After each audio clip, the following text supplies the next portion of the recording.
The invitation came in a crisp, cream-colored envelope, embossed with silver letters that shimmered in the light.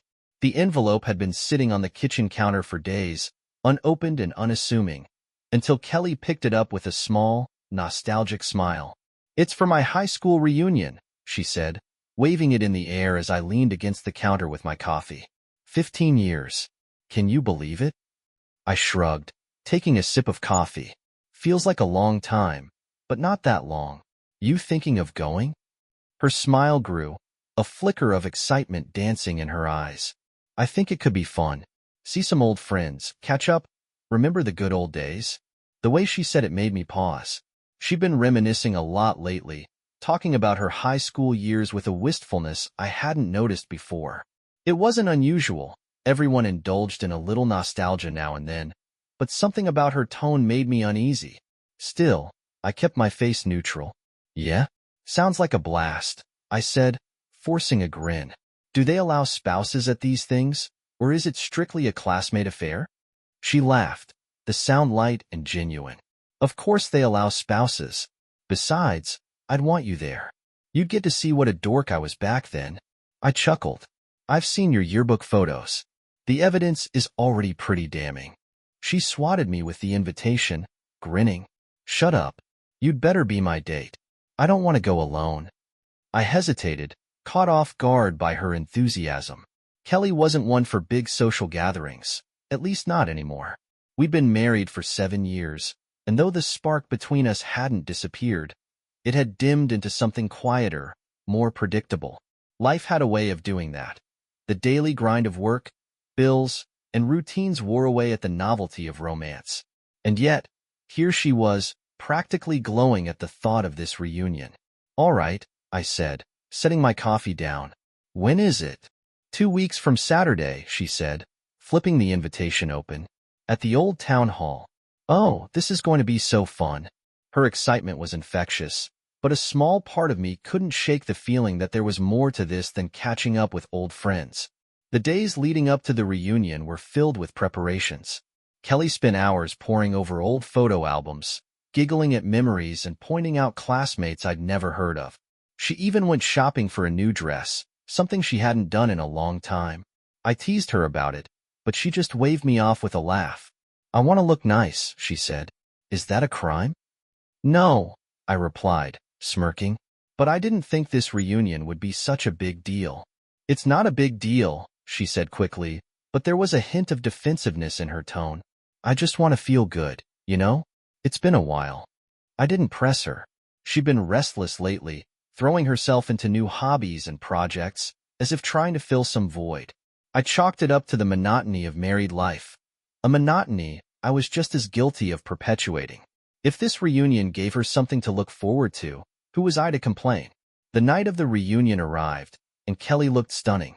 Her new dress, a sleek, dark green number, hugged her figure in a way that made me remember why I'd fallen for her in the first place. Her hair was styled just so, and her makeup was understated but elegant. You clean up nice, I said as she twirled in front of the mirror. She grinned, her eyes sparkling. You don't look so bad yourself. I adjusted my tie, feeling a little underdressed in my standard button-up shirt and slacks. Ready to relive your glory days? Ready to show you off, she said, linking her arm through mine. Her words were sweet, but there was an edge of nervous energy beneath her playful demeanor. I didn't dwell on it, brushing the thought aside as we headed out the door. The town hall was buzzing with life when we arrived. Laughter and chatter filled the air as clusters of people hugged, shook hands, and exchanged exclamations of, "Oh my God, it's been forever." Kelly's face lit up as she spotted familiar faces, and she quickly pulled me into the fray. "Jake, this is Sarah and Mandy," she said, introducing me to 2 women who greeted me warmly before launching into a rapid-fire conversation about old memories. I smiled and nodded along, feeling a bit like an outsider in their world of inside jokes and shared history. Kelly seemed to glow in their presence, her laughter ringing out as she recounted stories from their teenage years. I couldn't remember the last time I'd seen her so animated. It was nice, in a way, to see her like this, but as the night wore on, a subtle unease began to creep in. It started when she excused herself to get a drink. I wandered around, chatting with a few people and grabbing a plate of hors d'oeuvres, but when I didn't see her return after a while, I decided to look for her. I found her near the bar, deep in conversation with a man I didn't recognize. He was tall, with salt and pepper hair, and an easy smile that seemed to light up the room. Kelly's posture was relaxed, her expression warm and familiar in a way that made my stomach twist. When she spotted me, she waved me over, her smile never faltering. "Jake, this is Nick," she said as I approached. "We went to school together." Nick extended a hand, his grip firm and confident. "Nice to meet you, Jake. Kelly and I were just catching up." His tone was friendly, but there was something in his eyes that set me on edge, a flicker of something unspoken, a familiarity that went beyond casual acquaintance. I forced a smile, exchanging pleasantries while Kelly laughed at something he said. Her laugh was genuine, but it felt different, like it wasn't meant for me. The rest of the evening passed in a blur. Kelly moved effortlessly through the crowd, chatting with old friends and introducing me to people whose names I'd forget the moment they walked away. Nick seemed to hover nearby, always just within earshot, and I couldn't shake the feeling that something was off. On the drive home, Kelly was quiet, her earlier excitement replaced by a contemplative silence. When I asked if everything was okay, she nodded quickly, brushing off my concern. "I just forgot how emotional reunions can be," she said, staring out the window.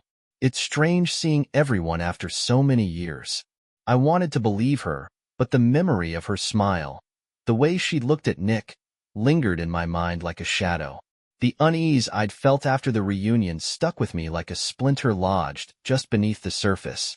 Kelly was her usual self the next morning, bustling around the kitchen making coffee and humming softly to herself, but I couldn't shake the image of her and Nick standing so close at the bar, their easy laughter ringing in my ears. "Did you have fun last night?" I asked casually, taking a sip of my coffee. She glanced at me, her expression neutral. "Yeah, it was nice catching up with everyone. I didn't realize how much I missed some of them." "Seemed like you and Nick were catching up a lot," I said, trying to keep my tone light. Her eyes flickered to me, a brief hesitation before she answered. "Well, yeah.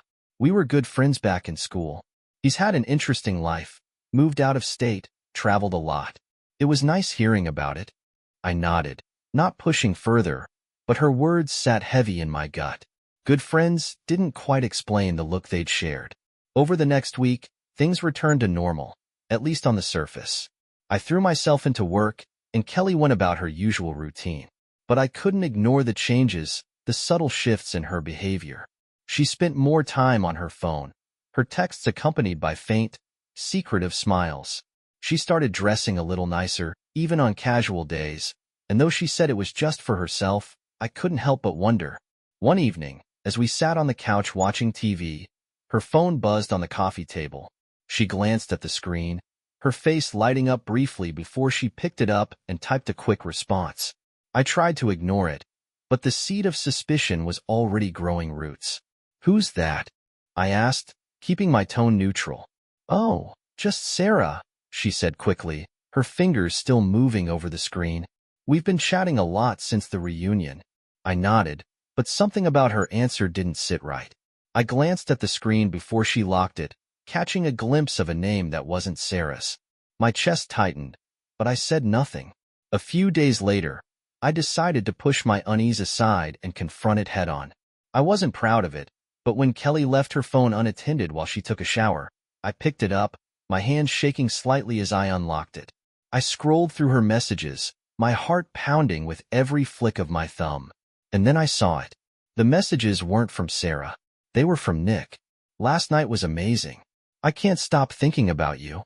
I don't know how I managed to stay away from you all these years. Can we meet again? I need to see you." The air felt like it had been sucked out of the room.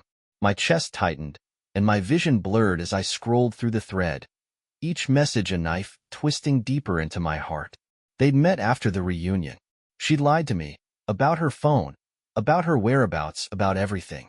When Kelly emerged from the bathroom, her hair wrapped in a towel, I was still sitting on the couch, her phone clutched in my hand. Her eyes widened slightly when she saw me, her expression shifting from confusion to something closer to fear. "Jake," she said slowly, her voice cautious. "What are you doing?" I held up the phone, the screen still lit with Nick's messages. "Care to explain this?" Her face drained of color, and for a moment, she looked like she might deny it. But then her shoulders sagged, and she sat down heavily on the chair across from me. "Jake, she paused, her voice trembling. "I didn't mean for this to happen." "That's not an explanation," I said, my voice sharper than I intended. "How long has this been going on?" She hesitated, her hands twisting in her lap. "It's not what you think. We've only met a couple of times since the reunion. It's just been talking. That's all." "Talking?" I scoffed, holding up the phone. "Last night was amazing? That doesn't sound like just talking to me, Kelly." Her face crumpled, tears spilling down her cheeks. "I didn't mean for it to go this far," she said. "It just happened. I've been feeling so disconnected, so lost, and seeing Nick again brought back all these memories. It felt easy, like stepping into a time when everything made sense." "And what about me?" I said, my voice rising. "What about us? Did that ever make sense to you?" "Of course it did," she cried. "But you've been so distant, Jake. It's like we're just going through the motions, living parallel lives without really connecting. I didn't mean to hurt you. I was looking for something I've been missing." Her words stung, but they also ignited a flame of anger that had been simmering beneath the surface for weeks. "So you decided to find it with Nick? Behind my back? Do you have any idea how humiliating this is?" "I didn't plan this," she said, her voice breaking. "I didn't wake up one day and decide to betray you. It just happened." "That's not an excuse," I said coldly. "You made a choice, Kelly. You chose to lie to me, to meet him, to send these messages. Don't try to play the victim here." She sobbed, burying her face in her hands. I stood, unable to look at her, the weight of her betrayal pressing down on me like a physical force. "I need some air," I said, grabbing my jacket and heading for the door. The cool night air hit me like a slap as I stepped outside, my breath visible in the chill. I walked aimlessly, my mind racing with questions and accusations. How had we gotten here? How had the life we'd built together unraveled so quickly? I thought about the years we'd spent together, the memories we'd shared, the promises we'd made. I thought about the way she'd smiled at Nick that night at the reunion, the way her laughter had sounded different, brighter. And I thought about the messages on her phone, the undeniable proof of her betrayal. When I finally returned home, the house was quiet.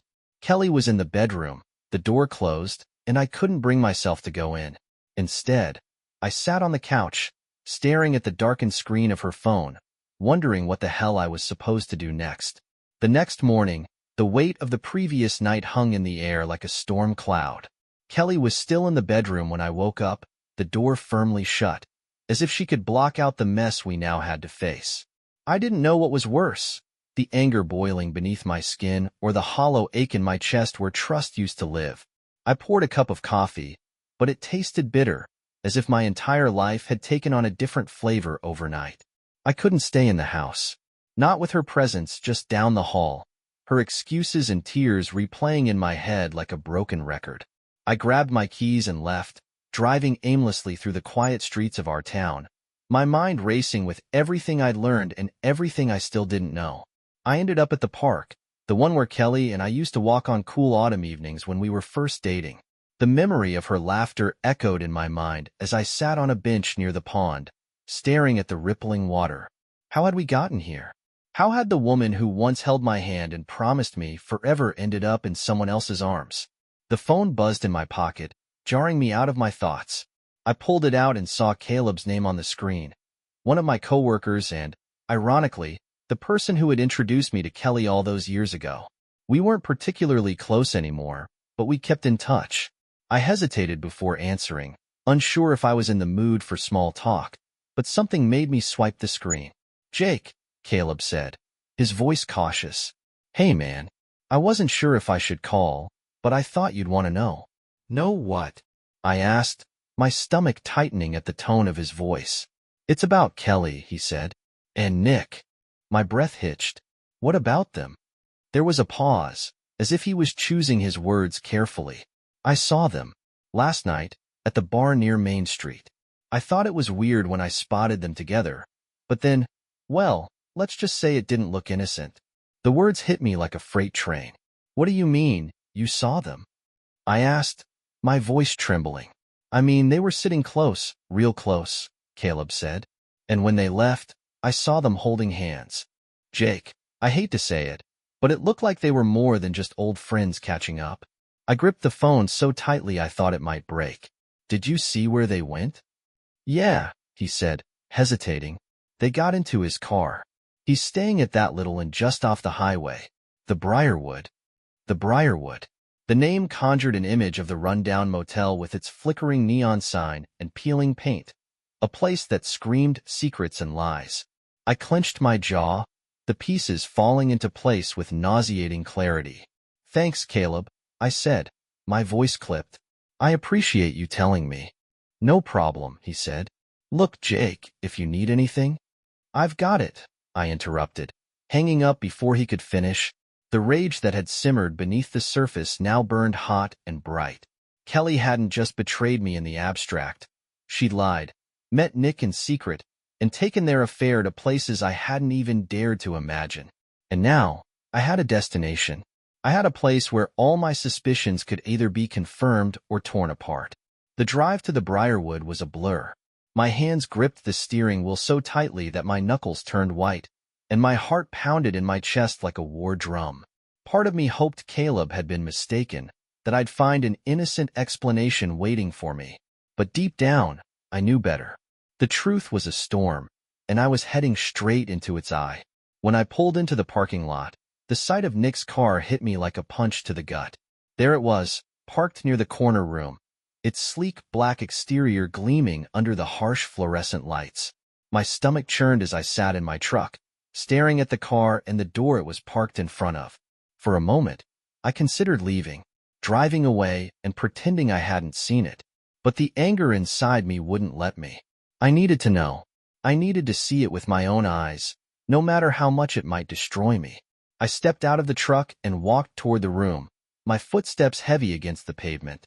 The closer I got, the louder my heart pounded, the sound almost deafening in my ears.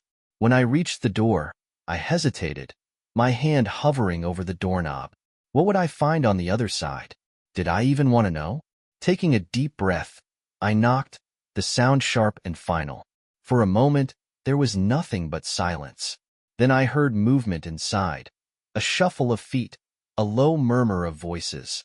The door opened a crack, and there he was, Nick, his face pale and his expression equal parts shock and guilt. Jake, he said, his voice tight. What are you doing here? I think you know, I said coldly, pushing the door open before he could stop me. The scene inside confirmed everything. Kelly was standing near the bed, her face frozen in horror as she clutched the edge of a chair. The rumpled sheets, the faint smell of perfume in the air. It was all the evidence I needed. Jake, she started, but I held up a hand to silence her. Don't, I said, my voice trembling with fury. Don't even try to explain. Nick stepped between us, his hands raised defensively. Look, Jake, let's just calm down and talk about this. Talk? I said, my voice rising. You think there's anything left to talk about? You betrayed me, both of you. Do you have any idea what you've done? Kelly's eyes filled with tears, her voice breaking as she tried to speak. Jake, I never meant for this to happen. I turned to her, my anger boiling over. Stop saying that. You didn't mean for this to happen. You made choices, Kelly. You lied to me, you sneaked around, and you did this. Don't you dare act like it was some accident. The room was heavy with tension, the silence punctuated only by the sound of my ragged breathing. Nick opened his mouth to speak, but I cut him off with a glare. This is done, I said, my voice cold and final. Whatever we had, whatever we built, it's over. I walked out of the room without looking back, the weight of their betrayal pressing down on me like a boulder. The cool night air hit me as I stepped outside, but it did little to ease the fire burning inside me. I climbed into my truck and drove away, the neon sign of the Briarwood fading into the distance behind me. The drive home was quiet except for the rhythmic hum of the tires on the road. My hands gripped the steering wheel so tightly that my knuckles turned white, but I barely noticed. My mind raced with everything I'd seen and heard at the Briarwood.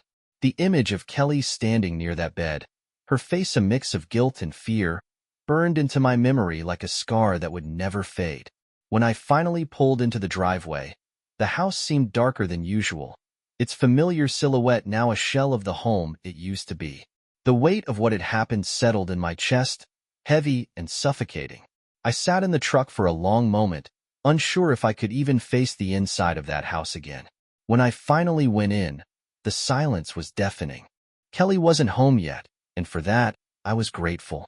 I wasn't ready to see her, to hear whatever excuses or pleas she tried to throw at me. I walked into the kitchen and grabbed a beer from the fridge, collapsing onto the couch and staring blankly at the darkened television screen. How had it come to this? How had the woman I'd built my life with, the mother of my children, become a stranger who could lie to my face and betray me so completely? The anger simmered beneath the surface, but it was dulled by a deeper pain, a hollow ache that I couldn't shake. It was past midnight when Kelly finally came home. I heard the soft click of the door and her tentative footsteps in the hallway. She hesitated before entering the living room, her face pale and tear-streaked. "Jake," she said, her voice trembling. "Can we talk?" I took a long sip of my beer, keeping my gaze fixed on the coffee table. "Talk? Sure. Let's talk about how you've been lying to me for weeks. Let's talk about how you snuck around behind my back with him." She flinched at the venom in my voice, her hands wringing together. "I know I hurt you," she said softly, "and I'm so sorry. I never wanted to." "You never wanted to what?" I snapped, cutting her off. "Get caught? Because that's the only thing you're sorry about, Kelly. You didn't care about what this would do to me, to us, to everything we've built."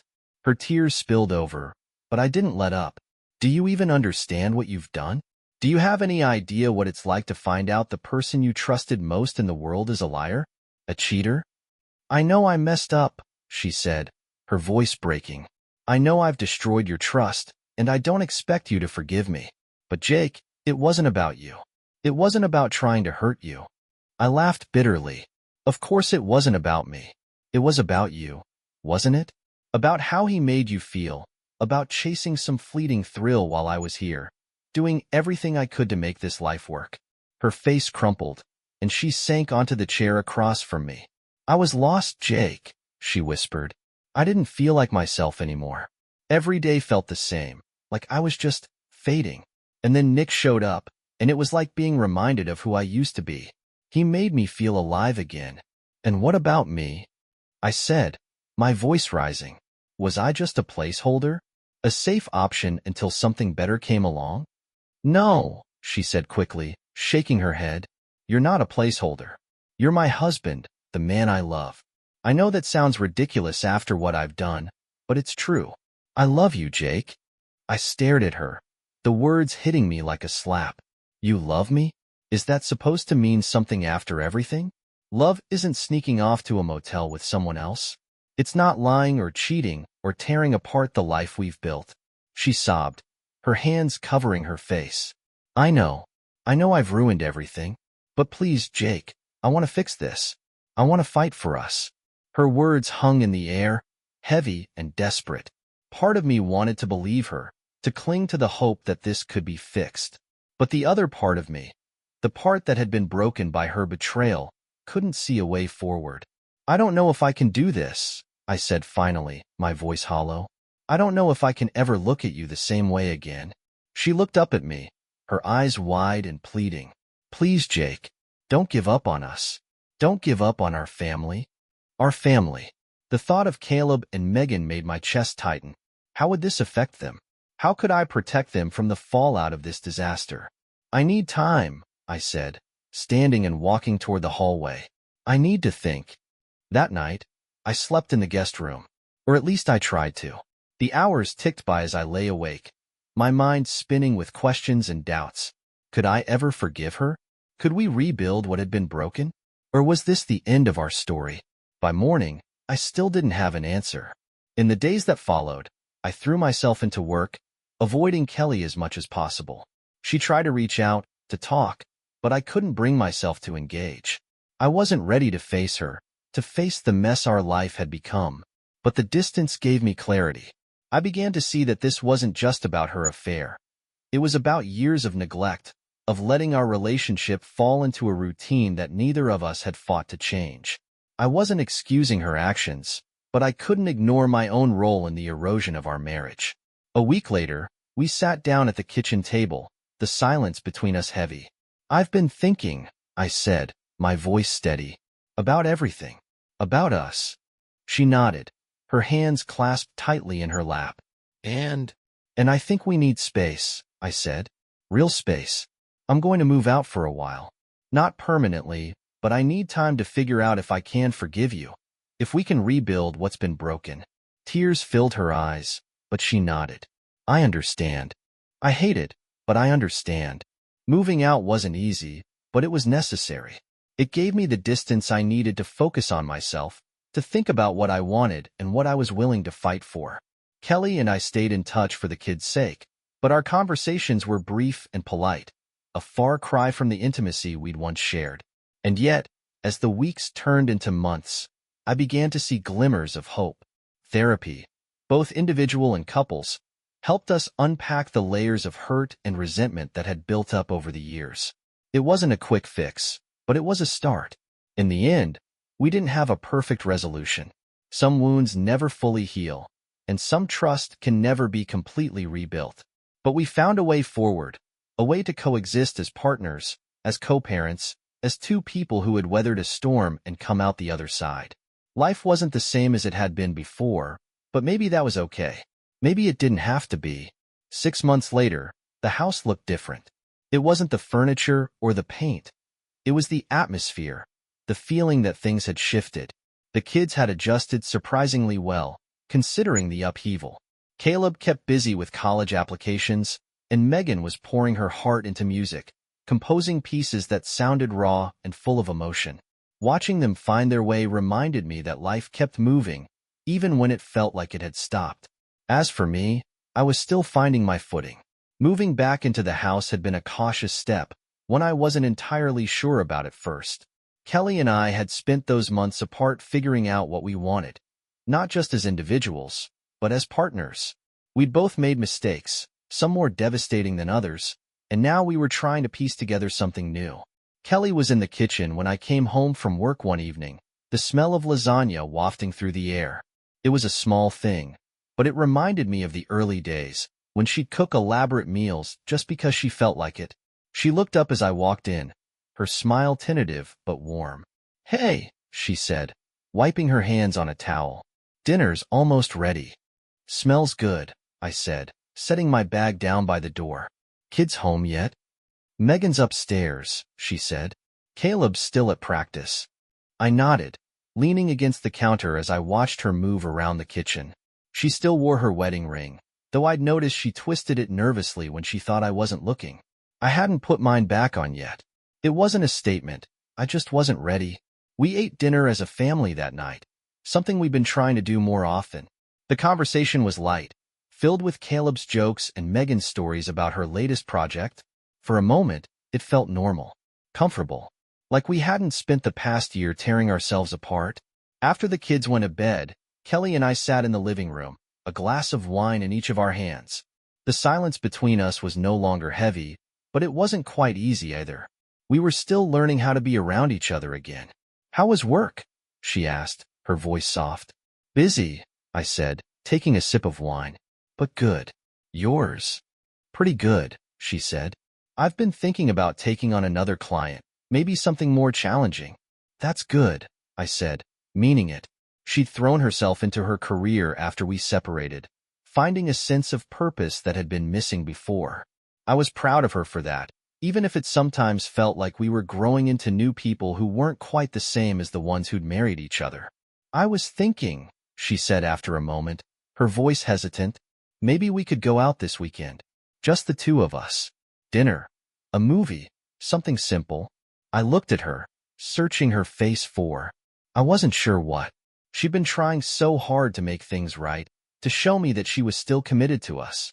But there was still a part of me that held back, a part that wondered if we'd ever truly get back what we'd lost. "Yeah," I said finally. "That sounds nice." Her smile was small but genuine, and for the first time in a long while, it didn't feel forced. In therapy, I'd learned that forgiveness wasn't a single act. It was a process, one that required patience and effort from both of us.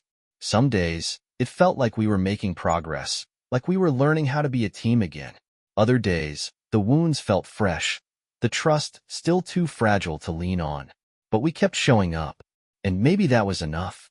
I'd also learned that love wasn't always about passion or perfection. Sometimes it was about choice.